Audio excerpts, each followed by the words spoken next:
Hello बच्चों, उम्मीद है आप बहुत ही बेहतर होंगे और अपने क्लास 12 बोर्ड एग्जामिनेशन की जबरदस्त तैयारी कर रहे होंगे। मैं हर बार याद दिलाता हूं, इस बार भी याद दिलाऊंगा कि अब जो बोर्ड का पेपर आने लगा है वो एप्लीकेशन बेस्ड आने लगा है। तो आपको कॉन्सेप्ट क्लैरिटी की बहुत जरूरत है। और आप आगे भी सोचिए कि अगर आप 12th में ही तो पढ़ाई खत्म नहीं कर देंगे ना। आप जेई हो सकता है दे रहे हो सकता है नीट देने का प्लान हो सकता है सीयूईटी दे, सेंट्रल यूनिवर्सिटीज में पढ़ने के लिए आगे सिविल सर्विसेज वगैरह की प्रिपरेशन की सोच रहे हो। तो किसी भी केस के अंदर आपको कॉन्सेप्ट क्लैरिटी तो चाहिए होगी। उसी लिए उसी दिशा में आपको मदद करने के लिए मैं ये डिटेल्ड वीडियो की सीरीज लेके आया हूं, जिसमें आपके कॉन्सेप्ट बिल्डअप हो जाते हैं। साथ में सारे डेरिवेशंस मैं कराता हूं जो सिलेबस में है, और बहुत सारे न्यूमेरिकल, जिससे कोई भी भटकाव की स्थिति आपकी ना बने। ये जो मटेरियल है जो मैं आपके लिए बना रहा हूं, अगर आप ऑफलाइन कोटा में भी पढ़ रहे हैं 12th क्लास की एजुकेशन, या ऑनलाइन किसी प्लेटफॉर्म पे हैं, उससे भी बेहतर कंटेंट या मटेरियल आपको ये मिल रहा है। शॉर्ट एंड डिटेल्ड वीडियो है, कम समय लेते हुए या जितना समय लग रहा है उसमें ज्यादा कंटेंट आपको डिलीवर करने की कोशिश है। तो अगर आप ये चाहते हैं कि आसान भाषा में आपको फिजिक्स समझ में आए और न्यूमेरिकल बनने शुरू हो जाएं, तो झट से अरविंद एकेडमी चैनल को सब्सक्राइब कर लीजिए फॉर टॉप क्वालिटी कंटेंट।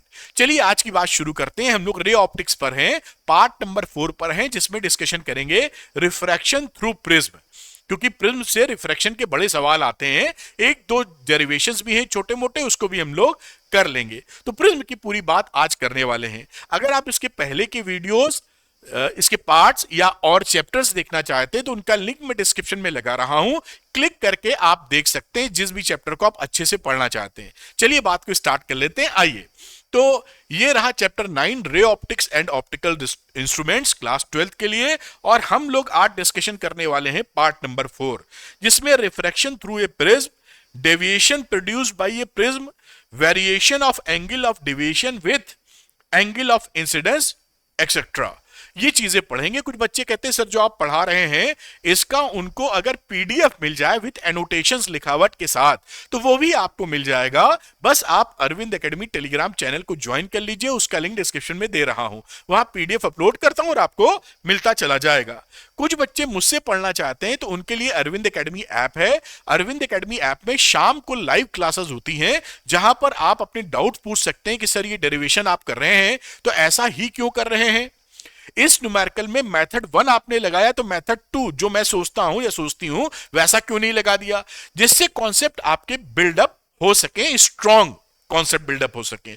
इसी को देखते हुए हम लोग आपके लिए लेके आए हैं Drona batch, Drona physics, Drona mathematics. और द्रोणा बैच की खासियत क्या है कि पूरी चीज को पढ़ाने के साथ साथ, सारे डेरिवेशंस कराने के साथ साथ, कई सारे न्यूमेरिकल कराने के साथ साथ दो स्पेशल डेडिकेटेड लेक्चर्स हम लोग करते हैं।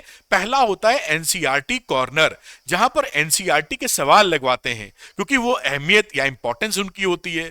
नंबर 2 लेक्चर हमारा डेडिकेटली होता है जिसमें पीवाईक्यूज करवाते हैं, प्रीवियस ईयर क्वेश्चंस। तो जब आप चैप्टर पूरा फिनिश करते हैं तो आपको बहुत जबरदस्त क्लैरिटी हो जाती है कि भाई मजा आ गया, ये तो हम समझ गए पूरी बात। तो जो बच्चे द्रोणा बैच में एनरोल होना चाहते हैं उनके लिए भी डिस्क्रिप्शन में लिंक दिया है। आप अरविंद एकेडमी ऐप को डाउनलोड कर लीजिए, स्टोर सेक्शन में जाकर द्रोणा बैच में शामिल हो सकते हैं और शानदार पढ़ाई कर सकते हैं। अब चलते हैं जिस वजह से ये वीडियो बना है, यानी प्रिज्म की बात करते हैं। तो ये देखिए रिफ्रैक्टिंग थ्रू ए प्रिज्म। यहां पर मैं आपके लिए एक छोटा सा प्रिज्म लाया हूं दिखाने के लिए। प्रिज्म जैसा ऐसा मीडियम होता है, एक वेज की तरह होता है ना, देख पा रहे होंगे आप, मेरे ख्याल से दिख तो जरूर रहा होगा। नॉर्मली किताबों में इसका फ्रंट फेस दिखता है, यहां पर देखिए ऐसा दिखाया है जैसे आप इस बात को समझ पाए। दिख रहा है कि नहीं दिख रहा है काम भर का और नॉर्मली आप इसके प्रिंसिपल सेक्शन को ऐसे दिखाते हैं, तो ये इसका फ्रंट सेक्शन होता है, लेकिन असल में ये ऐसा होता है जैसे देख रहे हैं। ये जो साइड वाले पार्ट हैं इसी पे रे ऐसे पड़ती है बेटा, देखिए, और इधर से रिफ्रैक्ट करती है। तो ये जो पार्ट्स इसके होते हैं झोपड़ी नुमा समझ लीजिए, इसके दो ये जो स्लैंटेड पार्ट्स हैं उनको रिफ्रैक्टिंग सरफेसेस बोलते हैं। ये रिफ्रैक्टिंग सरफेस हो गई जहां पर लाइट पड़ेगी और इधर से निकलेगी। ये फ्रंट वाला आपको दिखाई पड़ता है, इसका फ्रंट फेस या प्रिंसिपल सेक्शन है। और इसके नीचे जो है इसे बोलते हैं बेस बेटा, क्योंकि ये आप दिखाई पड़ रहा होगा, ये इसका बेस है। और इस प्रिंसिपल सेक्शन में ये जो एंगल आपको दिख रहा है, ये एंगल आप देख पा रहे होंगे, this angle is known as a angle of prism. तो प्रिज्म को केवल ट्रायंगल नहीं समझना, ये एक 3D फिगर है, वेज की तरह है। वेज मतलब एक समझ लीजिए गुटका टाइप समझ लें, तो आप समझ पाए होंगे ये। तो और ये एंगल ऑफ प्रिज्म, ये जो मैंने आपको बताया यहां पर, ये एंगल ऑफ प्रिज्म है जो कि इसमें यहां पर आपको दिख रहा है। रिफ्रैक्टिंग सरफेस वगैरह आप दिख गए।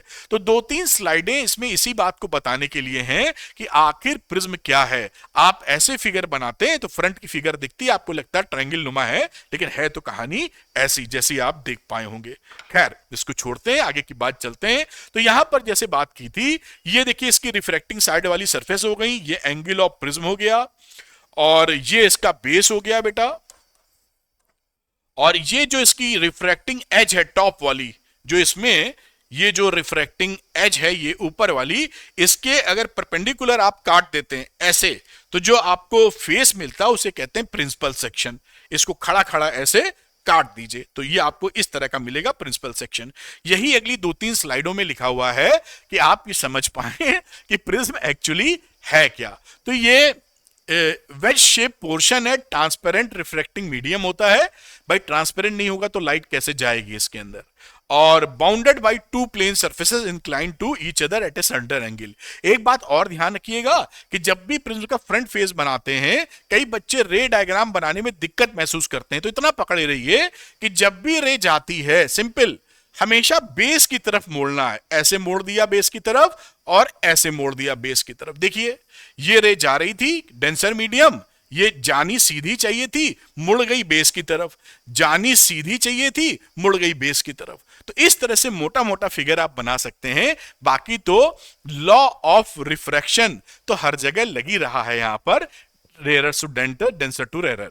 तो चलिए बात को आगे बढ़ाते चलते हैं, और ये कुछ बातें लिखी हैं कि कौन कौन से फेस क्या है जो मैंने बता दिए हैं। जैसे 2 faces A B E D और ए सी एफ डी। तो ए बी कहां है, बी और ई और डी, ये रिफ्रैक्टिंग सरफेसेस हो गई। देखिए इधर का रिफ्रैक्टिंग फेस, उधर का refracting face. The line AD along with the 2 refracting surfaces meets, ये जो रिफ्रैक्टिंग सरफेसेस मिलती हैं उनको आप बोलते हैं रिफ्रैक्टिंग एज। नाम जान लीजिए जिससे कि किताब पढ़ें या कहीं पर कोई सवाल आए तो उसको हैंडल उस तरह कर पाइए। अब थर्ड BCFE, तो BCFE क्या है बेटा, ये बेस है, BCFE। What is this? This is the base of the prism. समझ गए होंगे, इसमें ना समझने की कोई बात ही नहीं है। Angle A included between 2 refracting surfaces called the angle of prism. ये एंगल ऑफ प्रिज्म है जो 2 रिफ्रैक्टिंग सरफेसेस जहां पर रिफ्रैक्टिंग एज पर मिलती हैं। तीसरी बात, अगर कोई भी सेक्शन आप काट दें perpendicular to the refracting edge, ये रिफ्रैक्टिंग एज थी ऐसे जैसे बताया, तो आपको प्रिंसिपल सेक्शन मिल जाएगा। ये आप समझ गए व्हाट इज प्रिज्म। अब प्रिज्म में खास आप देखेंगे रिलेशनशिप हम लोग डेवलप करेंगे या बताएंगे। This is very important relation. क्या क्या किसका मतलब है, मैं अभी इसका डेरिवेशन आपको कराऊंगा। ये देखिए एंगल आई है, जिस एंगल से गया है नॉर्मल खींचा, उससे एंगल ले लिया, फिर ये बेंड करेगा डेंसर मीडियम में नॉर्मल की तरफ, बेंड हो गया तो उससे एंगल आर ले लिया है। फिर यहां डेंसर टू रेयर है तो आप क्या करेगा, नॉर्मल से अवे जाएगा, तो ये इसको आर डैश कह दिया है और इसको आई डैश कह दिया। ये बात ध्यान दीजिएगा, कुछ भी कह सकते हैं एंगल को, नाम तो आपके हाथ में होता है। तो I R, R dash, I dash, और इनमें रिश्ता, और ये एंगल ऑफ प्रिज्म ए। और जितना ये डेविएट कर गया, मतलब असल में ये तो लाइन ऐसे जा रही थी, तो जाना तो ये ऐसे चाहता था सीधे, अल्टीमेटली इमर्जेंट रे जो निकली वो ऐसे निकली, इसको पीछे बढ़ा दीजिए, तो ये कितना घूम गया, जा ऐसे रहा था अल्टीमेटली ऐसे घूम गया। तो ये एंगल जो है, ध्यान से देखो, ये एंगल क्या है, एंगल ऑफ डिवीजन, जिसे आप डेल्टा से शो करते हैं। बात पकड़ में आ रही है ना। जा रे ऐसे रही थी, मुड़ते मुड़ते ऐसे चली गई, तो इसको पीछे खींच दो इस लाइन से, ये डेल्टा निकल आया। बस इसके बीच में ये जो रिलेशन है बच्चों, ये बहुत ही ज्यादा इंपॉर्टेंट है प्रिज्म के लिए, इसको आप किसी भी कीमत पर मिस नहीं कर सकते हैं। तो आई एंगल ये है, आई डैश एंगल ये है, ए एंगल ऑफ प्रिज्म है, और डेल्टा एंगल ऑफ डेविएशन है। कहां से आता है अभी निकालते हैं हम लोग, ठीक। एंगल ऑफ डेविएशन का मतलब जिस डायरेक्शन में रे जा रही थी उससे कितना डेविएट हो गई है, मुड़ गई है कितना, बस। तो the angle deviation delta is the angle between the incident ray and the emergent रे। ये अच्छी भाषा में लिखने का तरीका और मैं आपको प्यार से समझा रहा हूं। तो ये आपकी कहानी हो गई, angle of incidence plus angle of emergence is equal to angle of prism plus angle of deviation. This relation is very valid, very important. अब यहां ये फैक्टर मैं पहले बता दूं, नहीं तो स्लाइड आगे बढ़ जाएगी तो दिमाग से ना उतरे। स्लाइड बनाने का फायदा होता है कि कुछ भी छूटता नहीं, क्योंकि आपने यहां पर उसके पॉइंट मेंशन कर रखे हैं, इसलिए कोई चीज आपकी छूटेगी नहीं, सब कुछ यहीं से आएगा। पूरा बोर्ड का पेपर, अगर ये आप सिलेबस ये फॉलो करते हैं वीडियो ना, इससे बाहर कुछ पढ़ने की आवश्यकता नहीं है आपको। एवरीथिंग इज कवर्ड, सब कुछ इसी से आने वाला है 100%। इसको फॉलो कीजिए, बढ़िया नंबर लाइए। तो एंगल ऑफ डिविएशन डिपेंड, यानी ये डेल्टा भाई साहब किस पर डिपेंड करते हैं देख लेते हैं। ये डिपेंड करते हैं एंगल ऑफ इंसिडेंस पर, इस आई पर। आई को घटाए बढ़ाएंगे तो डेल्टा भी घट बढ़ जाएगा। दूसरी बात, मटेरियल ऑफ द प्रिज्म, किस मटेरियल का प्रिज्म बना है, refractive index of the prism. तो ये मटेरियल कौन सा है प्रिज्म का, इस पे डिपेंड करेगा। साथ में the wavelength of the light, नीले कलर के लिए अलग डेल्टा और लाल कलर के लिए अलग डेल्टा। वेवलेंथ का मतलब रंग चेंज कर दीजिए आप, रेड, येलो, ग्रीन, जो भी लाइट डालेंगे सबके लिए डेल्टा अलग अलग आएगा। ये आपसे पूछा जाता है, ध्यान रखना। The angle of the prism, और ए पर भी डिपेंड करेगा एंगल ऑफ प्रिज्म कितना है। चार बातों पे क्या डिपेंड कर रहा है, angle of deviation, very important, angle of incidence, फिर उसके बाद मटेरियल यानी refractive index of the material, angle of the prism या प्रिज्म एंगल, और wavelength of the light used, lambda कौन सी पकड़ी गई है। ये दिमाग में रखना, पूछा बहुत जाता है आपसे। चलिए हम लोग शुरू करते हैं यहां पर डेरिवेशन। जो ये रिलेशनशिप पीछे आई थी, I plus I dash equal to A plus delta, वो कहां से आई। तो ये डेरिवेशन मैंने एक स्लाइड बना दी है, deviation produce by A prism, इसकी बातचीत हम लोग यहां पर करते हैं। तो चलिए शुरू करते हैं काम। अब हम लोग ये क्वाड्रिलेटरल देखो, ए क्यू एन आर, मैं लिख देता हूं यहां पर। ये बेसिकली साइक्लिक क्वाड्रिलेटरल हो जाएगा, क्वाड्रिलेटरल नाम क्या है, ए क्यू एन आर।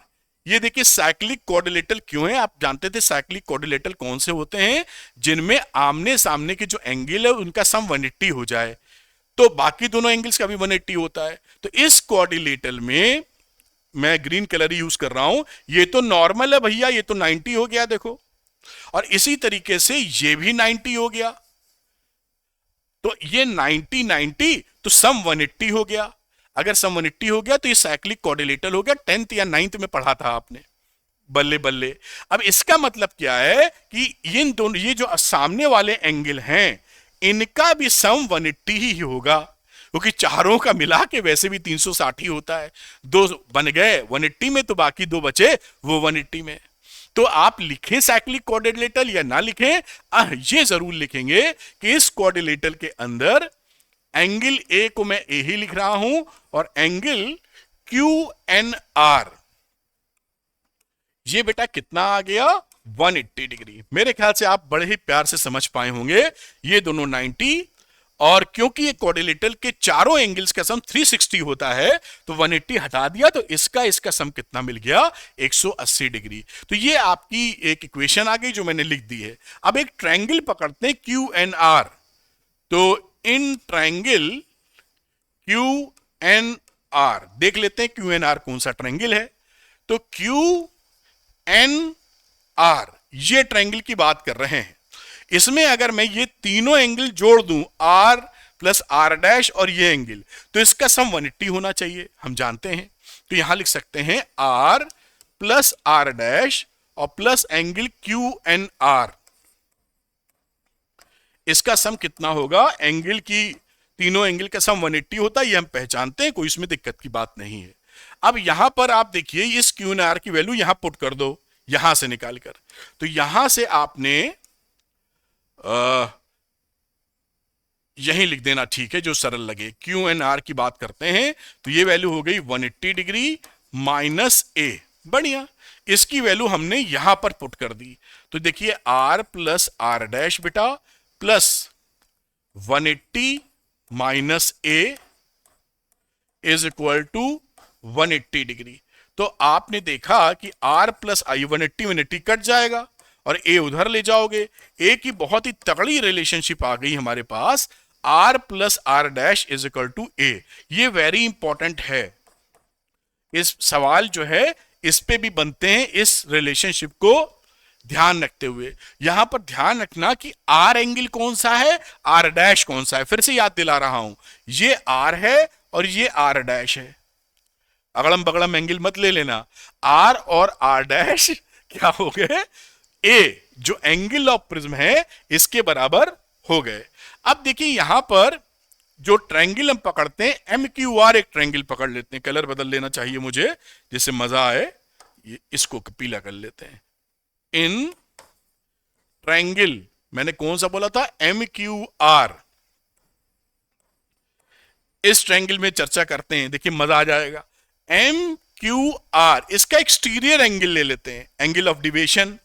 तो एक्सटीरियर एंगल,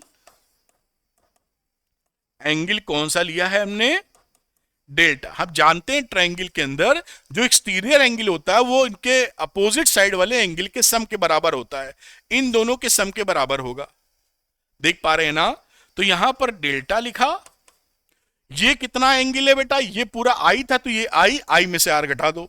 ध्यान से देखो, ये आई है, ये पूरा आई है, इस पूरे आई में से आर घटाया तो ये एंगल कितना बचा है, आई माइनस आर। पीला कितना दिख रहा होगा मुझे नहीं मालूम, लेकिन देखने की थोड़ी कोशिश कीजिए। आई माइनस आर प्लस इस एंगल की बात कर रहा हूं, रेड कलर ले लूं नहीं तो कई बच्चों को शायद दिखे ना। ये देखिए आई डैश है, तो ये पूरा एंगल आई डैश है, और आर डैश घटा दोगे तो ये एंगल कितना मिल गया, I dash minus R dash.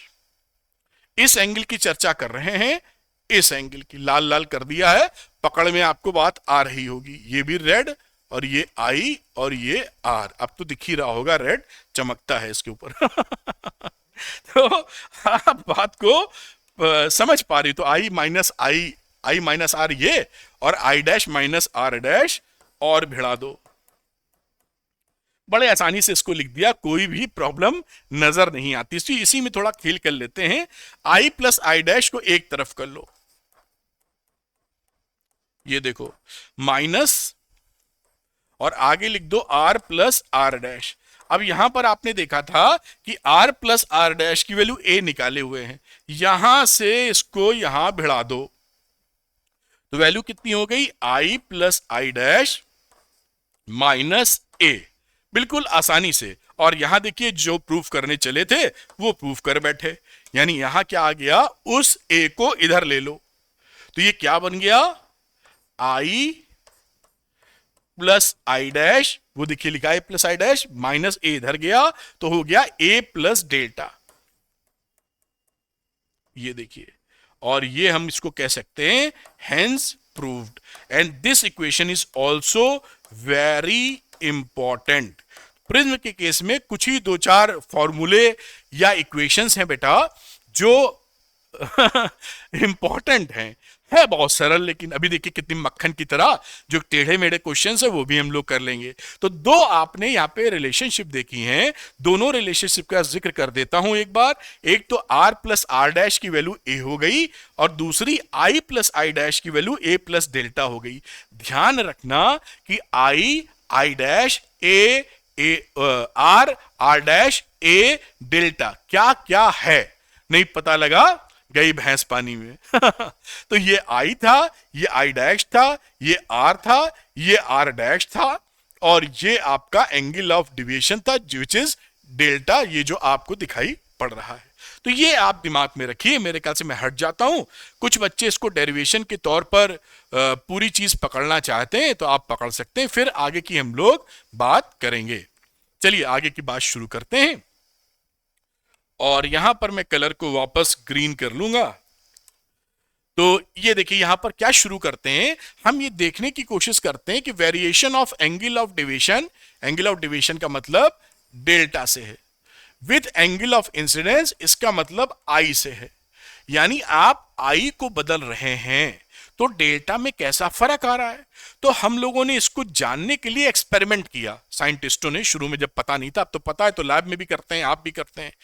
आई को बढ़ाते चले गए, हम देखते चले गए कि डेल्टा का हालचाल क्या है। आई बढ़ाने का मतलब बड़ी सिंपल सी बात, जो रे भेज रहे हैं उसको थोड़ा सा डाउन करते जाइए। डाउन करने का मतलब है ये नॉर्मल है, ये आई है, आप रे को थोड़ा सा नीचे करते जाएंगे तो आई बढ़ता जाएगा, और आई बढ़ेगा। इस आई से इस डेल्टा पे होने वाले फर्क को मेजर करेंगे। इसका मेजर करके एक प्यारा सा कर्व बना लिया, और उस कर्व में कुछ खास बातें हमारे सामने आई। क्या बातें आई? जैसे हमने जब आई बढ़ाना शुरू किया तो हमने क्या देखा कि डेल्टा हमें कुछ मिल रहा है, फिर हम आई बढ़ाते बढ़ाते गए तो डेल्टा कम होने लगा। कम होते होते एक पॉइंट आया जहां पर डेल्टा मिनिमम हो गया, एंगल ऑफ डिविएशन। फिर हम आई बढ़ाते चले गए, फिर हमने देखा डेल्टा हमारा बड़ा होने लगा। यानी एक पर्टिकुलर ऐसा एंगल हमको मिला आई जहां पर केवल डेल्टा मिनिमम आया, बाकी सब जगह हमारे पास, आप ध्यान से देखें, एक ही डेल्टा के लिए, ये देखिए यहां पर ये डेल्टा की वैल्यू इधर है ना, ये सेम है, और डॉटेड लाइन में ये सेम है। एक ही डेल्टा वैल्यू के लिए दो आई मिल रहे हैं। दो आई मिलने का मतलब बिल्कुल ठीक सी बात है, क्योंकि रे जो होती है लाइट, वो प्रिंसिपल ऑफ रिवर्सिबिलिटी फॉलो करती है। कहने का मतलब क्या है कि अगर हम इधर से आई भेज रहे हैं, कोई डेल्टा मिल रहा है और ये आई डैश बना के जा रही है, तो इधर से आई डैश भेज दोगे तो भी आई बना के निकलेगी और डेल्टा तब भी बना देगी। तो there is always two angle of incidence for same value of angle of deviation. यानी एक एंगल ऑफ डिविएशन के लिए आपके पास एंगल ऑफ इंसिडेंस की दो वैल्यू आ रही हैं हर जगह। देख पा रहे हो ना, एंगल ऑफ डिविएशन देखिए सेम है। मान लीजिए 20 डिग्री है, सपोज करिए, हम एग्जांपल बता रहे हैं, यहां भी 20 डिग्री है, लेकिन इसके लिए आई अलग आ गया, इसके लिए आई अलग, तो एक ही 20 डिग्री के लिए दो आई डैश आए। लेकिन जहां पर मिनिमम एंगल ऑफ डिविएशन होता है, इसको बोल देते हैं डिविएशन को एंगल ऑफ मिनिमम डिविएशन, ऐसे शो कर देते हैं। वहां पर हमने देखा आई और आई डैश बराबर हो गया, मतलब केवल एक वैल्यू मिली है ना, क्योंकि वैसे दो वैल्यू मिल रही थी आई डैश, और लॉजिकली सही भी है, जहां पर मिनिमम आ रहा है वहां पर ये दोनों एंगल आपस में बराबर हो गए कि ये भेजा और इधर से भी भेजेंगे तो वही चीज मिल जाएगी आपको। तो ये एक्सपेरिमेंटली देख लिया गया कि एंगल ऑफ मिनिमम डिविएशन जहां पर मिलता है वहां पर एंगल ऑफ इंसिडेंस की एक ही वैल्यू अचीव होती है, which is I is equal to I dash. ये दिमाग में रखिएगा, बड़ा इंपॉर्टेंट पॉइंट है। अब मजेदार बात क्या है कि अगर आई और आई डैश बराबर हो जाएगा तो ये आर डैश भी बराबर हो जाएगा, क्योंकि रिफ्रैक्टिंग इंडेक्स तो sine I upon sine R is equal to mu होता है। आई दोनों का सेम है, म्यू सेम है, तो आर भी सेम होगा। समझ पा रहे हो ना स्नेल्स लॉ? आप ये जानते थे ना कि साइन आई और साइन आर ये म्यू के बराबर होता है, refracting index of the medium. अगर म्यू फिक्स है ही है भाई, सेम मटेरियल में काम कर रहे हैं, और आई दोनों के लिए फिक्स कर दिया तो आर भी तो फिक्स हो जाएगा। यानी जहां पर एंगल ऑफ मिनिमम डिविएशन होता है वहां पर आई डैश के बराबर होगा, ये वैल्यू इसके बराबर होगी, और आर की वैल्यू आर डैश की, चारों बराबर नहीं होंगे, आर डैश बराबर आई डैश बराबर। ये यहां पे मेंशन भी किया है, जैसे आप इस पॉइंट को स्किप ना करें, सवाल लगाते वक्त इसकी काफी जरूरत पड़ती है, कॉन्सेप्ट है बेसिकली। तो ये आई बराबर आई डैश एंड आर बराबर आर डैश कब? एंगल ऑफ मिनिमम डिविएशन पर। तो at delta M, this is the important point. मेरे ख्याल से आप इसको पकड़ ले गए हैं और एक रिलेशनशिप भी देख पाए हैं कि जैसे जैसे आई बढ़ाते हैं एंगल ऑफ डिविएशन घटता जाता है, उसके बाद वो मिनिमम होकर फिर एंगल ऑफ इंसिडेंस बढ़ाएंगे तो बढ़ता चला जाएगा। तो ये और ये यहां पर दो वैल्यू क्यों मिलती हैं, इसका एक्सप्लेनेशन भी मैंने किया कि प्रिंसिपल ऑफ रिवर्सिबिलिटी को ये फॉलो करता है लाइट, इसलिए आपको मिल जाती है। इधर से डाला उधर निकला, उधर से डाला इधर निकला। चलिए अब आगे की चर्चा करते हैं। ये बात आप समझ गए, ये पॉइंट बड़ा इंपॉर्टेंट है, दिमाग में रखिएगा बेटा। आगे चलते हैं, इस फॉर्मूले का डेरिवेशन करेंगे। ये क्या है formula? Relation between the refractive index, ये देखिए refractive index and angle of minimum deviation, ये डेल्टा एम। तो हम यहां पर ये जो रिलेशन लिखा हुआ है, very important formula for prism, very important formula या रिलेशनशिप, ये आप इस पे सवाल खूब आते हैं बोर्ड में। तो ये delta M angle of minimum deviation और रिफ्रैक्टिव इंडेक्स के बीच में रिलेशनशिप बनाता है। तभी आप कह पाए थे शुरू में कि जो डेल्टा है वो डिपेंड कर जाता है म्यू पर, angle of deviation depend on mu, refractive index of the material. तो चलिए इसका हम लोग डेरिवेशन कर लेते हैं, जो कि बहुत सरल है। आ जाओ ना, ये रहा इसके डेरिवेशन की कहानी, फोटो पहले से चिपकी हुई है और डेरिवेशन करेंगे। तो साहब ये आप आई जान पाए, ये आई डैश जो फोटो चल रही है हमारी, ये आर और ये आर डैश। हम ये एंगल ऑफ मिनिमम डिवीजन पर अगर हम ये देखें तो एट जो आपको बताया था, at delta is equal to delta M, हमारा क्या रिलेशनशिप होता है, आई बराबर आई डैश होता है एंड आर बराबर आर डैश होता है। ये हमको पता ही है, अभी आपको डिस्कस किया है, बिल्कुल आप इससे निश्चिंत हैं। अब एक रिलेशनशिप और जानते हैं जो भी 10 मिनट पहले देखा है। We know that for prism क्या, कि a प्लस डेल्टा की जो वैल्यू होती है वो i प्लस आई डैश के बराबर होती है। ये अभी हम लोगों ने डेराइव किया था, एक रिलेशनशिप जो मैंने कहा था आपको ध्यान रखना आवश्यक है, और आपने ध्यान रखा है। अब इसी में देखिए क्या करते हैं, हम आई डैश को i पकड़ लेते हैं, मतलब i बराबर आई डैश, तो a प्लस डेल्टा को आप i प्लस आई लिख सकते हैं इसका इस्तेमाल करते हुए। आई डैश की जगह आई रख दीजिए, तो यहां पर ये 2i हो जाएगा बेटा, जैसे आप देख पा रहे हैं। a प्लस डेल्टा, तो i कितना हो जाएगा, a प्लस डेल्टा अपॉन 2। इसको अभी हम पकड़ के रखेंगे क्योंकि अभी म्यू वाला sine i upon sine r वाला फॉर्मूला लगाएंगे, और यहां पर जो डेल्टा है वो डेल्टा m है। वहां ये तो डेल्टा m भले ना लिखो, लेकिन इसको हटाएं कैसे, ऐसा बैक कर लेते हैं।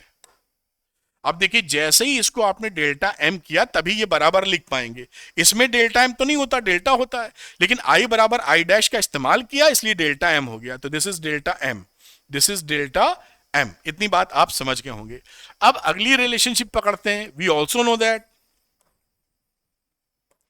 हम क्या जानते हैं, हम जानते ये हैं कि r प्लस a की value r plus R dash के बराबर होती है। ये भी पीछे हम लोगों ने 3-4 स्लाइड पीछे निकाला है, आपको एक बार दिखाना चाहूंगा।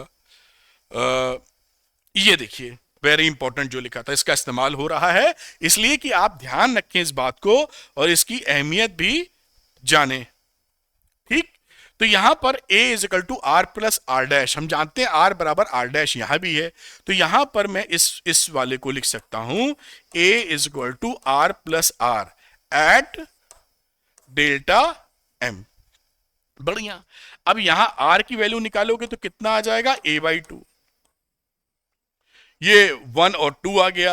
अब आप स्नेल्स लॉ लगा दो, उसके लिए मैं कलर को चेंज कर लेता हूं। तो नाउ अप्लाइंग स्नेल्स लॉ, और स्नेल्स लॉ क्या बोलता है, mu is equal to sine I upon sine R. हम ये जानते हैं, कोई तकलीफ थोड़ी है, इसी में लगा देते हैं। तो ये देखिए म्यू हो गया, आई की जगह ये, तो sign A plus delta M upon 2, ये ब्रैकेट में है बेटा जी, और ये आर की वैल्यू है तो साइन a/2, ये भी ब्रैकेटिंग में कर देता हूं जैसे आप कंफ्यूज ना हो पाए। और ये देखिए हमारे सामने रिलेशनशिप हाथ में आ गई। ये डेरिवेशन है इस फॉर्मूले का जो हमको पता होना चाहिए। तो बड़ी सरल सी बात है, भी सवाल तो लगाएंगे और एक इसके बाद नेक्स्ट सवाल भी लेंगे जो इसी पे बेस्ड होगा, जिससे आपको थोड़े और कंफर्टेबल स्थिति बन जाए। तो इसको आप नोट कर सकते हैं क्योंकि ये सब आपको डेरिवेशन एग्जाम में पूछ भी लिया जाता है। ऐसा नहीं कि केवल इसमें न्यूमेरिकल आएगा, इसको डेराइव करने का भी आपसे पूछ लिया जाएगा। तो इसको आप नोट कर लीजिए। मैं हट जाता हूं, पूरी स्क्रीन आपके सामने है बेटा, और इतना नोट किया होगा आपने।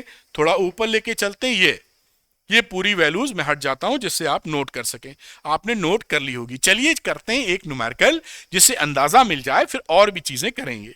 तो ये रहा इसका अगला न्यूमेरिकल 2019 में आया हुआ। तो लिखा है एंड इक्विलेटरल ग्लास प्रिज्म। जब इक्विलेटरल ग्लास प्रिज्म बोलेंगे तो हम फट से समझ जाते हैं इसका एंगल ए कितना है बेटा, 60 डिग्री। इसे बोलते हैं इक्विलेटरल ग्लास प्रिज्म की वजह से, जो इन्होंने दिया था हिसाब किताब। और इसका रिफ्रैक्टिव इंडेक्स कितना है बेटा, म्यू 1.6 इन एयर। तो विथ रिस्पेक्ट टू एयर है। तो मैं इसका ग्लास लिख देता हूं और बाकी कुछ लिखने की जरूरत नहीं है। Calculate the angle of minimum deviation delta M, angle deviation का मतलब, of the prism when kept in a medium of refractive index this one. जब ये एयर में था तब तो म्यूजी था, लेकिन इसको हमने क्या किया है, एक दूसरे रिफ्रैक्टिव मीडियम में रखा है। कुछ भी होगा, एयर नहीं है। और इसका रिफ्रैक्टिव इंडेक्स क्या रहा, when kept in a medium of refractive index of the medium है 4√2/5। अब जब स्नेल्स लॉ लगाओगे ना तो हमको ग्लास का refractive index with respect to medium लेना पड़ेगा। रिफ्रैक्टिव इंडेक्स तो हमेशा ही ऐसा होता है। तो चलिए शुरू करते हैं। अब यहां पर ध्यान ये रखना, नहीं गलती हो जाएगी। यहां पर ये जो म्यू है ये प्रिज्म के मटेरियल का रिफ्रैक्टिव इंडेक्स है बाहर वाले मीडियम के रेस्पेक्ट में। यहां पर एयर था इसलिए चुपचाप म्यू लिख दिया है। लेकिन यहां पर क्या हो जाएगा, ये यहां पर हो जाएगा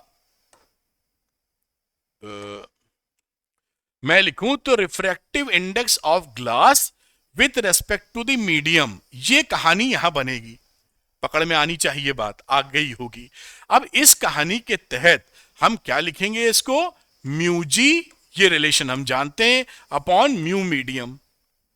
ये फॉर्मूला हमने इसी सीरीज में 2 लेक्चर पहले पढ़ा है कि रिफ्रैक्टिव इंडेक्स, अगर refractive index of glass with respect to medium हो तो refractive index upon glass upon refractive index of medium हो सकता है। अब यहां लगा रहे हैं sine I upon sine R, यानी जो हमारे पास फॉर्मूला था, साइन लिखा A plus delta M upon 2, ये इसी में जुड़ रहा है तो इसको थोड़ा अलग कर देते हैं। ये डेल्टा एम की कहानी थी। और नीचे चलते हैं साइन a बाई 2, ये 2 है, आप इसे लग रहा है 2 ना, समझ लेंगे इतना तो आप। अब देखिए यहां पर ग्लास का रिफ्रैक्टिव इंडेक्स था 1.6, मीडियम क्या था 4√2/5। यहां वैल्यू रखते हैं, साइन रखा, ये रखा 60 डिग्री, और डेल्टा एम हमको अभी पता नहीं है, अपॉन 2, यहां पर साइन 60/2, पूरी वैल्यू रख दी जिससे कंफर्टेबल हो जाए। ये 5 ऊपर चला जाएगा तो 16×5 = 80.8 हो जाएगा बेसिकली, लेकिन मैं अभी ऐसे ही लिख रहा हूं जैसे आप एकदम कंफर्टेबल वाली स्टेज पर रहें। और ये वैल्यू देखिए कितनी हो गई, ये हो गया sine 60 plus delta M upon 2, और ये वैल्यू होती है साइन 30।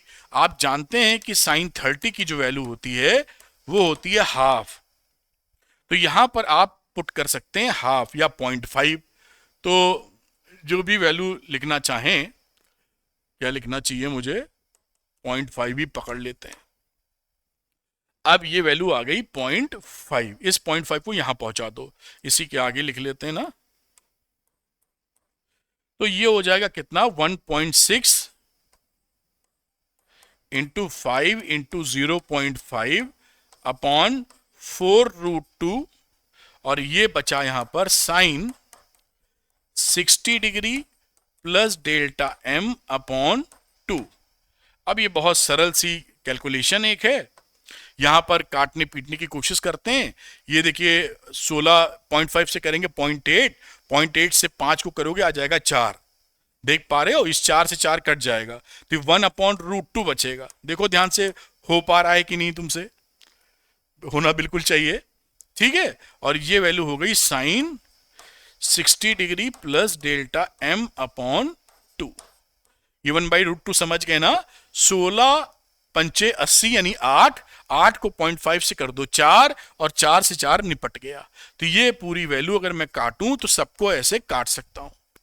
तो आप साइन थीटा बराबर 1/√2, तो इससे आप क्या लिख सकते हैं कि साइन 60 डिग्री, यानी सीधे लिखना चाहें या मैं इसको लिख ही देता हूं सीधे ही, कि ये कितने की वैल्यू होती है 45 डिग्री की। मैं चलो यहां पे मेंशन कर देता हूं आपके लिए, आपको दिक्कत नहीं होनी चाहिए।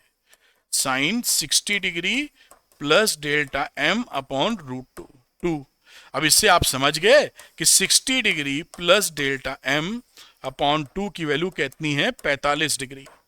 तो ये 90 हो जाएगा, यानी 60 degree plus delta m is equal to 90 degree, यानी डेल्टा m की वैल्यू कितनी हो गई बेटा 30 डिग्री। और ये आपका आंसर आ गया। तो देखिए बिल्कुल सरल सा सवाल है, फॉर्मूला बेस्ड, मैंने तोड़ तोड़ के सब कुछ समझा मारा है। बस एक ध्यान रखने वाली बात थी कि इसको जब मीडियम में रखोगे तो refractive index of the glass या medium prism with respect to medium लेना, वरना गड़बड़ हो जाएगी।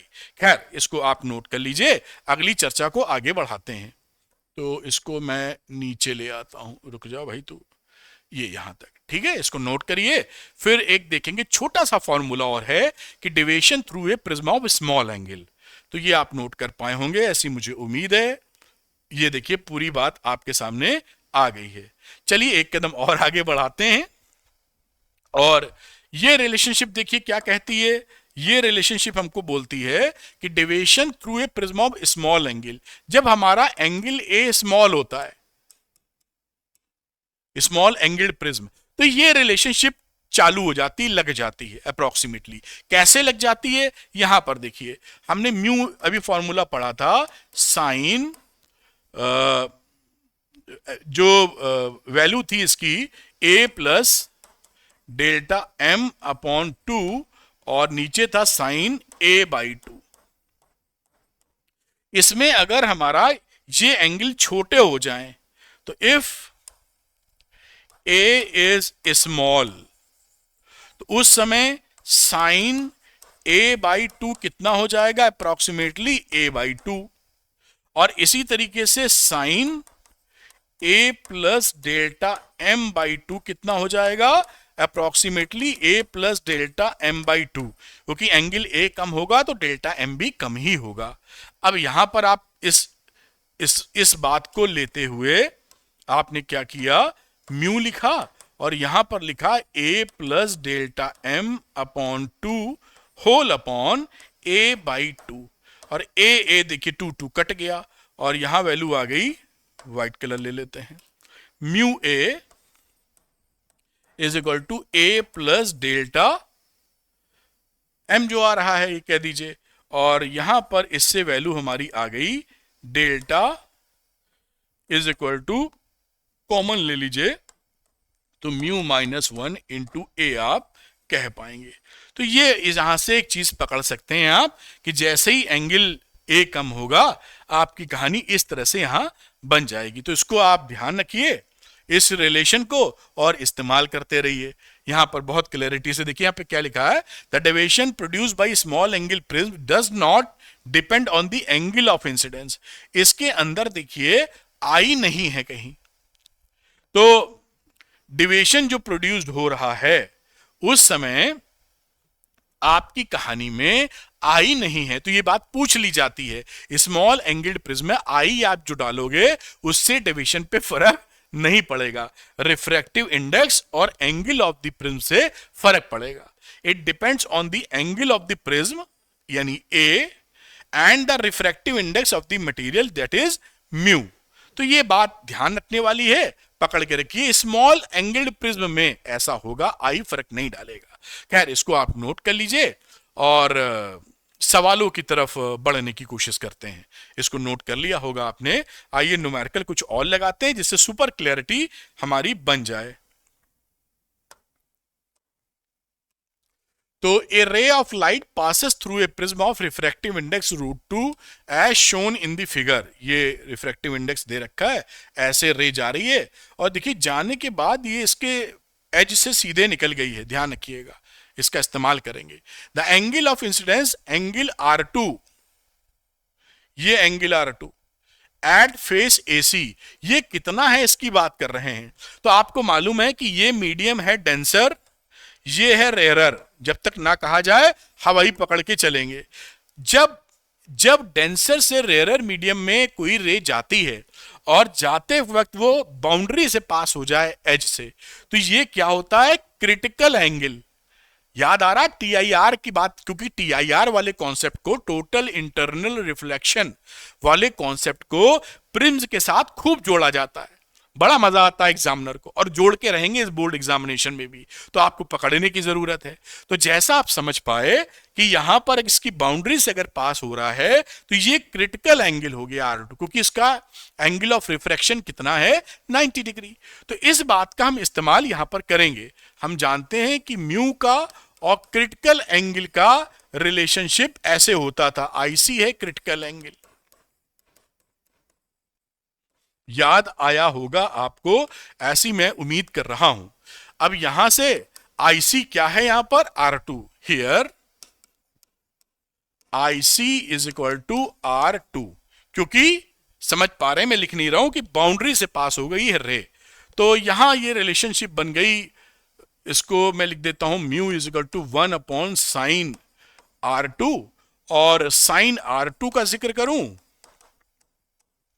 1 अपॉन म्यू, और म्यू की वैल्यू कितनी है, √2, तो दिस इज 1 अपॉन √2।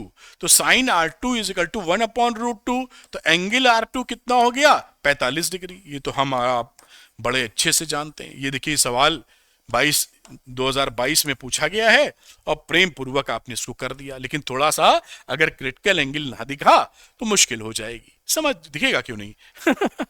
दूसरी बात करते हैं और देखते हैं दूसरे में क्या पूछा है इन्होंने। The angle of minimum deviation for the prism delta M. तो डेल्टा एम के लिए फॉर्मूला हमें पता है, फॉर प्रिज्म हमारी वैल्यू होती है mu is equal to sine, थोड़ा ऊपर करके लिख दूं तो सारी बात आ पाएगी, साइन ए प्लस डेल्टा, ये फॉर्मूले में जरूर एक सवाल बना देते हैं ये लोग, अपॉन साइन A/2। ये फॉर्मूला हमने पढ़ा है और पहचाना है, वैल्यू रखते हैं। ये म्यू है √2, साइन ए की वैल्यू यहां पर 60 रखी है, आप रखेंगे तो मैं A/2 करते हुए 30 रख देता हूं, और डेल्टा M/2 आ गया यहां, और नीचे क्या आ गया, 60 रखोगे तो साइन 30 आ गया। इतना आप समझ पा रहे हैं, A/2 है क्योंकि। अब इसको आगे बढ़ा दीजिए, साइन 30 कितना होता है, साइन 30 की वैल्यू होती है 1/2, तो √2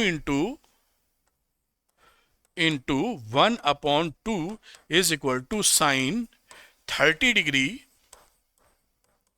प्लस डेल्टा M/2। बेटा जी एक कदम और आगे बढ़ेंगे, इसको रैशनलाइज कर लीजिए, तो 1/√2 से ऊपर नीचे मल्टीप्लाई किया, मतलब ये 9th क्लास में रैशनलाइजेशन सीखा था। तो √2/2 है ना, यहां दिखा दूं, कई बच्चे इसी ना घबरा जाएं। मैं पूरा एहतियात बरत रहा हूं कि आप को कंफ्यूजन किसी कीमत पे ना हो। तो ये रहा 2, नीचे रहा 2√2, ये 2 से 2 कट गया, 1/√2 आ गया। तो यहां पर 1/√2 हो गया, और बाकी वैल्यू तो इधर छपी ही हुई है। 1/√2 कितने की वैल्यू होती है, साइन 45 की, तो ये वैल्यू कितने की होती है, साइन 45 डिग्री की। तो ये पूरा एंगल 45 के बराबर हो गया। तो हम लिख पाए 30 degree plus delta M/2 is equal to 45 degree. तो यहां से डेल्टा M/2 कितना हुआ, ये हुआ आपको 15 डिग्री, और डेल्टा M कितना हुआ, 30 डिग्री। ये आंसर आ गया। तो इसको इस तरह से करेंगे जो हमें और आपको अच्छे से आना चाहिए। मैं इसको दिखा देता हूं जिससे आप नोट कर पाइए, फिर अगला न्यूमेरिकल करेंगे। इसमें हमेशा ध्यान रखिएगा, प्रिज्म के केस में TIR वाला जो कॉन्सेप्ट है वो पसंदीदा है लगाना, वरना प्रिज्म में एकदम डायरेक्ट फॉर्मूला सवाल बन जाता है, इसलिए TIR को डाल देते हैं लोग। खैर आप इसको पकड़ें, अगले क्वेश्चन की तरफ चलना चाहेंगे, इसको आपने नोट किया होगा थोड़ा सा और ऊपर ले जाते हैं जिससे पूरी चीज आप देख पाएं। तो मेरे ख्याल से आपने नोट कर लिया होगा। चलते हैं एक कदम और आगे, अगले सवाल पे आ गए हैं हम लोग। और यहां देखिए, a ray of light is incident on a prism. बढ़िया है, 45 डिग्री पर दिखाई पड़ रहा है हमको, आपको दोनों को। And passes symmetrically as shown in the figure. ये देखिए इस तरीके से पास हो गई है। तो the angle of minimum deviation delta M हमको निकालना है, the refractive index of the material mu निकालना है, और the angle of refraction at the prism, the angle of refraction at the point P, ये हमें आर भी निकालना है। तो चलिए शुरू करते हैं। इस क्वेश्चन में जो जो वैल्यू दी है लिख लेते हैं। हियर ए की वैल्यू दी है 60 डिग्री एंड आई की वैल्यू दी है 45 degree. Angle of minimum deviation क्या हो जाएगा, पहले वाले का कर रहे हैं, जो कि लिखेंगे एंगल ऑफ मिनिमम डेविएशन, जिसकी वैल्यू आएगी बेटा delta M is equal to 2i minus A. अब कई बच्चे ये सोचेंगे कि ये 2i सर कहां से लिख दिए। तो ये बेटा एक फॉर्मूला आपने और हमने पढ़ा था कि delta M plus A is equal to I plus I dash. याद है ना कि डेल्टा एम भी नहीं डेल्टा था, और डेल्टा जब डेल्टा एम बन जाता है उस समय आई और आई डैश बराबर होते हैं, तो आई प्लस आई डैश। तो डेल्टा एम प्लस ए बराबर 2i, तो डेल्टा एम बराबर 2i माइनस ए। तो ये कहानी यहां पर लगा दी है, बात समझ में आई होगी। ठीक, तो अब आपको ऐसा, ठीक है, बिल्कुल दुरुस्त बात है। अब यहां पर वैल्यू को इस्तेमाल करेंगे। आई कितना है 45 डिग्री, तो 2 इंटू 45 डिग्री माइनस 60 डिग्री, तो ये हो गया बेटा 90 minus 60 which is equal to 30 degree. तो पहला आंसर तो बेटा ये आपका आ गया है। अगले आंसर का जिक्र करेंगे जो कि बी कहानी है, refractive index of the material of the prism. इसके लिए जो फॉर्मूला हमने पढ़ा है उसका इस्तेमाल करेंगे, यानी mu is equal to sine A plus delta M upon 2 upon sine A by 2। ये जो फॉर्मूला अभी हम इस्तेमाल कर रहे हैं, तो यहां लिखते हैं वैल्यू जरा। साइन लिखी, ए है 60 डिग्री, डेल्टा एम निकाली है 30 डिग्री अपॉन 2, और ए कितनी है 60, तो ये आ गया 60 अपॉन 2। क्या वैल्यू बनी, ये हो गया कितना, साइन 45, 90 अपॉन 2, और नीचे साइन 30। जगह थोड़ी कम है तो आगे लिख रहा हूं, तो इससे म्यू की वैल्यू यहां लिख देता हूं जिससे आपका किसी भी तरह का कंफ्यूजन नहीं हो। साइन 45 और sine 30, 1 upon root 2 upon 1 upon 2, ये वैल्यू आप देख पाए हैं। तो 2 चला गया ऊपर अपॉन रूट 2, फिर रैशनलाइज कर लिया, और रैशनलाइजेशन के बाद आपकी वैल्यू क्या आई, रूट 2। तो ये रिफ्रैक्टिव इंडेक्स हो गया ऑफ द प्रिज्म। मेरे ख्याल से आप बड़ी अच्छी तरीके से देख पाए होंगे। तीसरी बात करते हैं, ये शायद आर की बात पूछ रहे थे, तो स्नेल्स लॉ लगा देंगे यहां पर। तो मैं थोड़ा ऊपर कर लेता हूं जिससे इसको और आसानी से आपको लिख पाऊं आपके लिए। सी पार्ट तो हम लगा देते हैं स्नेल्स लॉ। स्नेल्स लॉ क्या बोलता है कि refractive index of this medium is equal to sine I upon sine R. तो यहां से हमें म्यू पता था, म्यू आया था कितना, रूट 2 जहां तक, तो ये root 2 is equal to sine I value कितनी है 45 डिग्री अपॉन साइन आर। तो साइन आर की वैल्यू कितनी हो गई, साइन 45 डिग्री होता है 1 अपॉन रूट 2 और नीचे रूट 2, तो ये वैल्यू हो गई 1 अपॉन रूट 2 इंटू रूट 2 यानी 1 अपॉन 2। साइन आर बराबर 1 अपॉन 2, तो आर बराबर कितना है बोलो ना जान गए आप 30 डिग्री। ये तीसरे वाले का आंसर है। बहुत ही मजेदार एक हॉट्स क्वेश्चन है जो लास्ट में करवाऊंगा, आपके बोर्ड में आया हुआ। उसमें कई बच्चों ने गलतियां की थी, आप नहीं करेंगे क्योंकि हम लोग डिस्कस करेंगे, वो आप देखिएगा। इसको आप नोट कर लीजिए साहब, इसको नोट करते हैं बेटा, और ये आप इसको नोट करें और देखिए कि कहानी क्या है। चलिए आगे की कहानी चलते हैं, मेरे ख्याल से नोट कर पाए होंगे आप। इसको थोड़ा ऊपर करते हैं, ये पूरे देखिए न्यूमेरिकल वगैरह इसी तरह के आएंगे। अगर आपको करना आ गया है तो कोई भी आपको परेशानी नहीं होगी। चलिए एक न्यूमेरिकल और लेते हैं अभी, जिससे कि पूरी बात हम लोग की बन जाए। लिखा है a ray P Q incident normally on the refractive index, refracting face B A पर ये नॉर्मली गिर रही है। आपको पता है कि रे जब नॉर्मली गिरती है तो भैया वो सीधे निकल जाती है, यहां टकराएगी जाके। अभी इसकी चर्चा करेंगे। In the prism BaC made of material of refractive index 1.5 mu दिया है। Complete the path of the रे, इस ये भी बड़ा पूछा जाता है कि रे का पाथ बताओ। हमें चेक करना पड़ता है यहाँ TIR तो नहीं हो रहा है, अगर हो रहा है तो पलटेगी, नहीं हो रहा तो आगे निकलेगी, अभी चेक करेंगे। Through the prism from which face will the रे इमर्ज, जस्टिफाई योर आंसर। तो चलिए जस्टिफाई करेंगे। अब यहां पर ये रे पड़ी, अब हम इसको, ये तो देखिए 90 डिग्री पर है तो ये नॉर्मल हो गया, दिस इज नॉर्मल। तो नॉर्मल के बाद ये एंगल ऑफ इंसिडेंस आया आई, और ये हमारा 90 डिग्री था। ये 90 30, तो ये कितना, 90 और 60, तो ये एंगल कितना है बेटा 30 डिग्री। अगर ये 30 है, ये 90 30, तो ये कितना है, दिस इज 60 डिग्री। ये पूरा 90 है 30 है, तो ये कितना है 30 डिग्री। तो मेरे ख्याल से हम और आप समझ गए हैं कि ये 30 डिग्री एंगल ऑफ इंसिडेंस है, कम से कम ये समझ में आ रहा है। खैर अब बात देखते हैं, म्यू हमें दिया था प्रिज्म का जो कि 1.5 था। हम क्रिटिकल एंगल निकालना चाहेंगे कि इसके लिए आईसी कितना है। तो म्यू और आईसी में रिलेशन होता है, कई लोग आईसी लिखते हैं, कई लोग इसको सी लिखते हैं, जो भी आप भाषा इस्तेमाल करें कोई फर्क नहीं है। तो sine IC is equal to 1 upon mu, यानी 1 अपॉन 1.5, और इसको कैलकुलेट करेंगे तो वैल्यू आएगी 0.67, ये वैल्यू आ गई। अब यहां पर साइन देखिए, अब इस चाहे तो कई किताबों में दिया रहता है आईसी की वैल्यू फलाना हो गई, मैं वहां नहीं जा रहा हूं, अगर क्वेश्चन में नहीं दिया तो कैसे हैंडल करेंगे।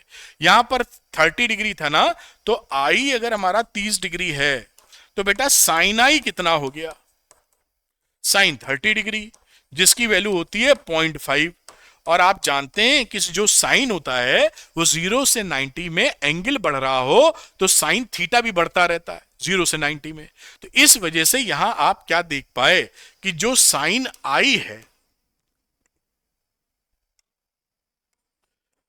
साइन आई है, वो वैल्यू आपकी साइन आईसी से कम है। ये वैल्यू कितनी थी 0.5, और ये वैल्यू कितनी है 0.67। इसका मतलब 0 to 90 में I is less then IC, और हमको मालूम है इसका मतलब क्या है, नो TIR। क्योंकि अगर आपको टोटल इंटरनल रिफ्लेक्शन चाहिए तो एंगल ऑफ इंसिडेंस की वैल्यू क्रिटिकल एंगल से ज्यादा होनी चाहिए, यहां पर नहीं है। तो इसका मतलब क्या है कि ये TIR नहीं होगा, आगे निकल जाएगी। तो आगे निकाल देते हैं। ये देखिए नॉर्मल है, ये डेंसर से रेयर मीडियम में जा रही है तो अवे फ्रॉम नॉर्मल जाएगी। तो जाना चाह रही थी सीधे, लेकिन ये ऐसे बेंड कर गई और ऐसे निकल गई, तो ये AC फेस से निकलेगी। तो आप जिस क्वेश्चन में पूछा था आप लिख सकते हैं रे will pass from face AC, और रे डायग्राम भी आपने कंप्लीट कर दिया है। इस तरीके से TIR देखिए यहां भी घुसा था, चेक करना पड़ा। और अभी जैसे हॉट से एक क्वेश्चन बताया है वहां तो और थोड़ा ड्रामा होगा। खैर आप इसको नोट कर पाए होंगे, नोट करिए, फिर आगे की चर्चा करते हैं, अगले सवाल की तरफ चलते हैं। मेरे ख्याल से आप इसको नोट कर पाए होंगे। नेक्स्ट क्वेश्चन देखते हैं, और वहां पर ये क्वेश्चन आ गया।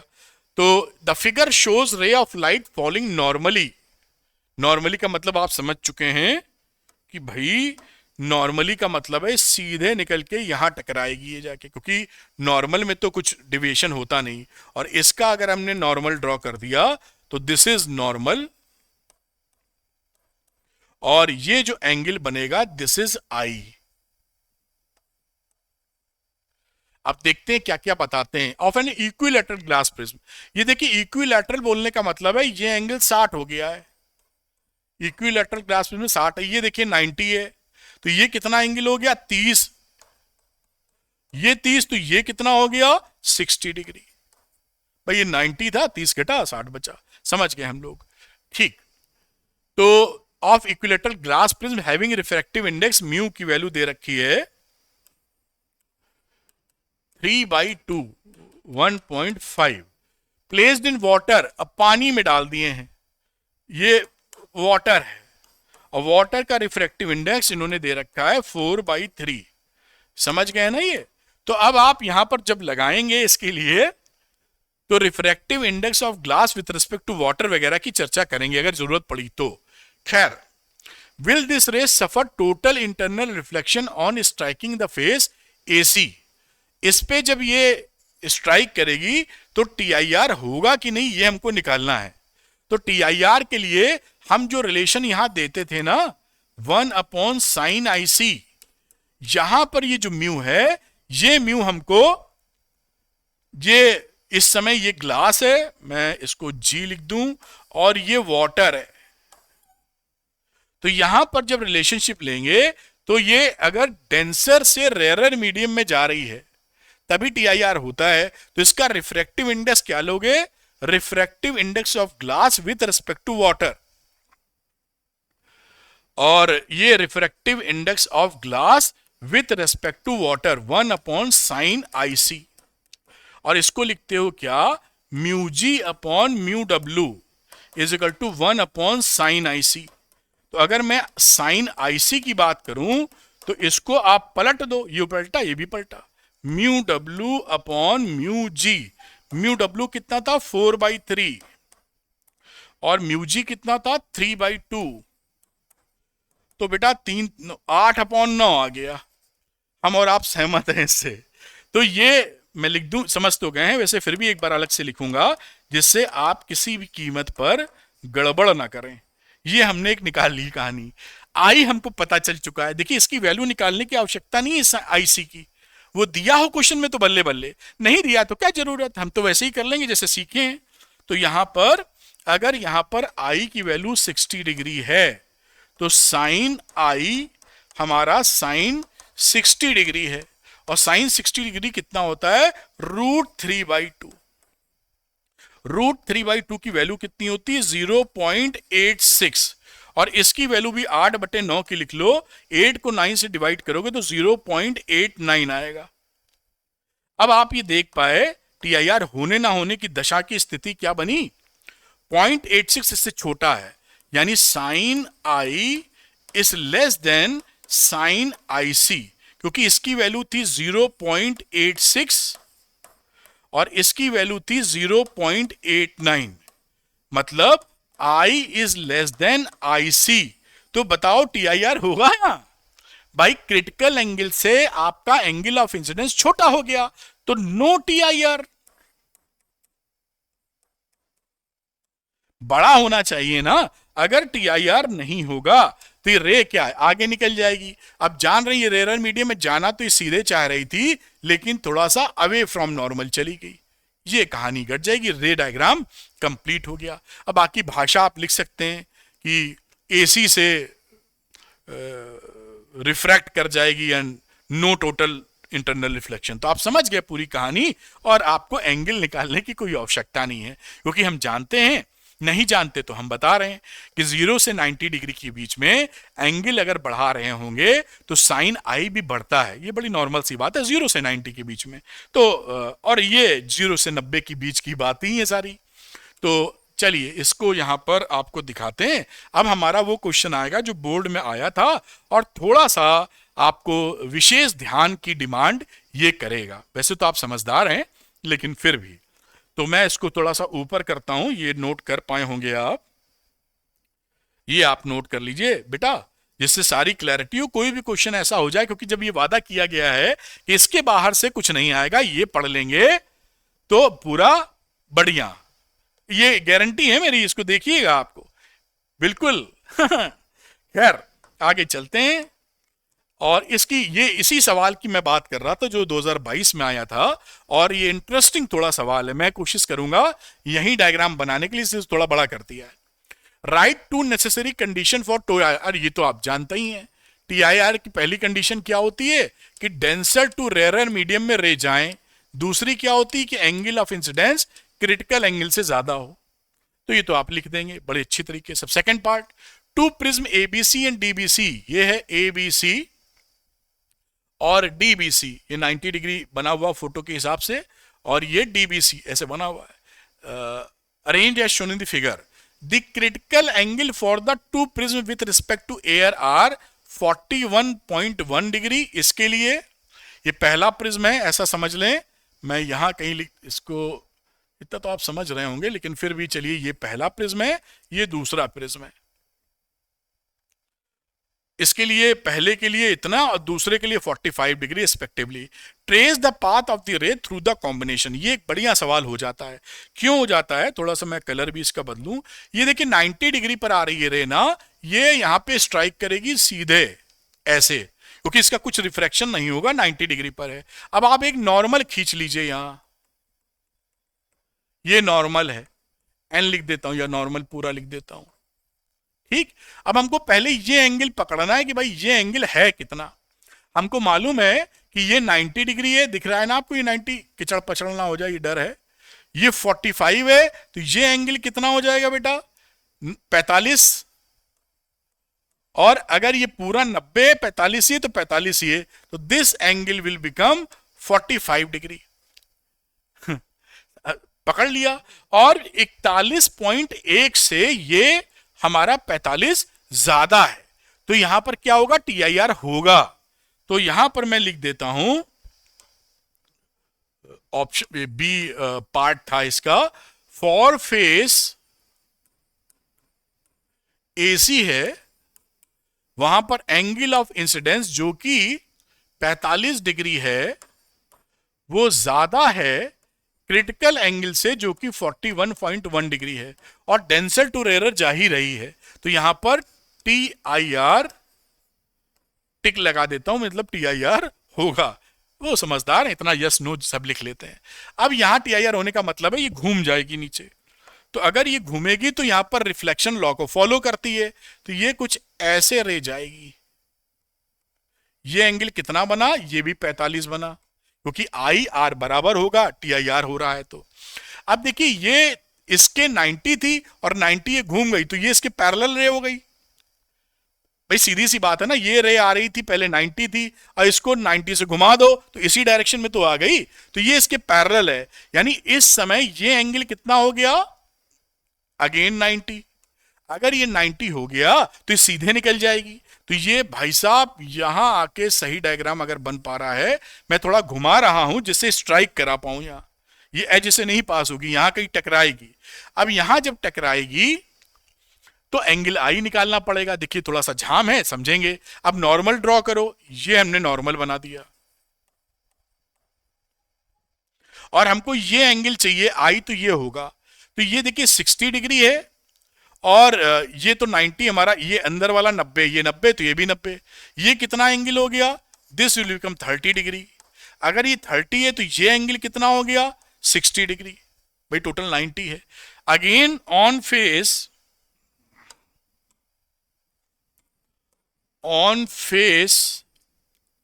BD हमारा फिर से एंगल ऑफ इंसिडेंस जो कि 60 डिग्री है, यानी आई हमारा 60 डिग्री है, जो कि IC इस दूसरे वाले प्रिज्म के लिए 45 डिग्री था, इससे ज्यादा है। TIR will happen. अगर TIR होगा तो ये रे 60 बनाते हुए आगे जाएगी, 60 डिग्री ऐसे देख पाए हैं। अगर 60 बनानी हो जाएगी तो यहां का हालचाल देखो कि यहां क्या होगा। तो ये यहां पे नॉर्मल एक ड्रॉ करेंगे, ये 60 डिग्री है ही है। अगर ये 60 है तो ये एंगल कितना हो जाएगा, ये तो देखिए 90 है, 60 है, तो इस समय आपको क्या दिखेगा कि ये बेसिकली नॉर्मली निकल जा रही है। कैसे निकल जा रही है इसको देखें ध्यान से। ये 60 बना और ये 60 है, तो ये एंगल कितना है, दिस इज 30 डिग्री, और ये दिया था 60 90, तो ये एंगल कितना हो जाएगा, इस पे 90 डिग्री। इस डायग्राम बहुत अच्छा नहीं है, मैं इसको थोड़ा सा रिवर्ट कर रहा हूं जिससे थोड़ा सा और अच्छा डायग्राम दिखा सकूं। ये देखिए, अब यहां पर ये 60 है और ये जो रे चलेगी इस पे ये ऐसे जाएगी। दिस इज 30, ध्यान से देखो, दिस इज 60, तो ये एंगल कितना हो जाएगा, 90 डिग्री। और नॉर्मली फॉल करने पर ये सीधे ऐसे निकल जाएगी क्योंकि नॉर्मली फॉल की है। ये काफी छोटा मामला दिख रहा है, इसलिए मैं कोशिश करूंगा इसको थोड़ा बड़ा कर सकूं। हो गया शायद, बहुत ही भयानक लग रहा है, नहीं दिख जाएगा, लगता है ऐसा है। तो यहां पर आप देखिए जो मैंने बताने की कोशिश की थी, ये 30 डिग्री, ये 60 है। अब ये जहां से जा रही है वो ट्रायंगल बना, तो ये 90 हो गई। इसका मतलब है इस फेस पर ये नॉर्मली फॉल की है। जब नॉर्मली फॉल की है तो ऐसे निकल गई है। तो रे डायग्राम देखिए, ये तो बड़ी फोटो हो गई है, लेकिन रे डायग्राम काफी इंटरेस्टिंग है। मेरे ख्याल से ये बहुत ही बेहतरीन तरीके से दिख रहा होगा, मुझे दिख रहा है, स्क्रीन लगी है जहां पर मैं देखता रहता हूं कि रिकॉर्डिंग रुक तो नहीं गई है बीच बीच में। लाइट वाइट जाने पर घपला हो जाता है इन्वर्टर वगैरह पे जब आता है।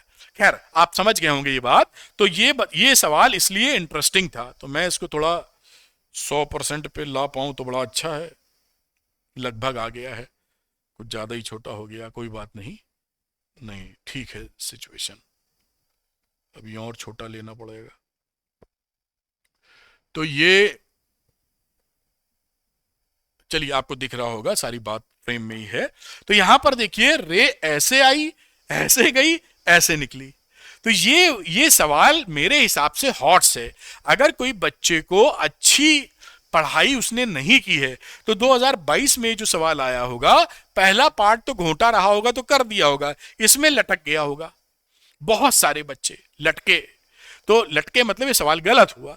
आपका नहीं होना चाहिए क्योंकि कॉन्सेप्ट आपने पकड़ लिया है। मुझे पूरी उम्मीद है कि आपके दिमाग तक ये बात पहुंची है। तो मैं हटता हूं और इसको आप एक बार नजर डाल लें या नोट कर लें और फिर बातचीत हम लोग करेंगे। नोट कर लिया होगा।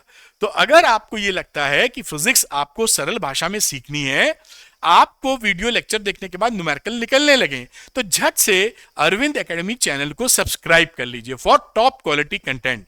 और इसका मैं आपसे वादा कर रहा हूं, यहां पर जो मटेरियल आपको मिलेगा, आप हजारों रुपए की फीस किसी कोचिंग में भी देंगे, ऑफलाइन या ऑनलाइन, तो ऐसा कंटेंट आपको नहीं मिल पाएगा। ये इतना जबरदस्त कंटेंट है, इसके अलावा कुछ और पढ़ने की आवश्यकता नहीं, इससे ही सारा पेपर आएगा। क्यों? क्योंकि पूरा सिलेबस ही मैं बहुत ही कम टाइम में आपको करा रहा हूं। Everything is there. तो इस पे भरोसा करिए और एंजॉय कीजिए। Every concept will be build, every derivation will be done, many numericals will be done. तो आपको अगर ये वीडियो पसंद आया है तो लाइक शेयर कीजिएगा, अरविंद एकेडमी चैनल को सब्सक्राइब कीजिएगा। और बेटा, इसका अगर पीडीएफ चाहिए तो अरविंद एकेडमी टेलीग्राम चैनल को ज्वाइन कर लीजिए, उसका लिंक डिस्क्रिप्शन में दिया है। Thank you very much, wish you all the best.